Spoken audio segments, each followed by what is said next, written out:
महाराष्ट्रातील ताज्या घडामोडी पाहण्यासाठी आजच आपल्या विदर्भ न्यूज माझा चॅनलला यूट्यूबवर सबस्क्राईब करा। विदर्भ न्यूज माझा, आवाज जनसामान्यांचा। दिग्रस शहरातील जुन्या बसस्थानकाजवळ एसटीची चारचाकीला जोरदार धडक, चारचाकी वाहनाचं मोठे नुकसान। दिग्रस शहरातील जुन्या बसस्थानकाजवळ आज सोमवारी सकाळच्या सुमारास एसटी बसनं चारचाकी वाहनाला जबर धडक दिल्याची घटना घडली। या अपघातात चारचाकी वाहनाचं मोठ्या प्रमाणात नुकसान झाले।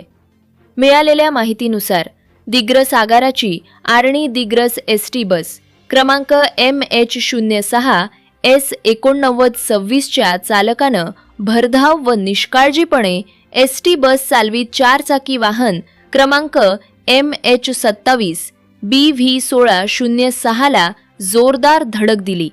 या धडकेमुळे चारचाकीच्या पुढील भागाचं मोठे नुकसान झाले। घटनेची माहिती मिळताच दिग्रस पोलीस तात्काळ घटनास्थळी दाखल झाले।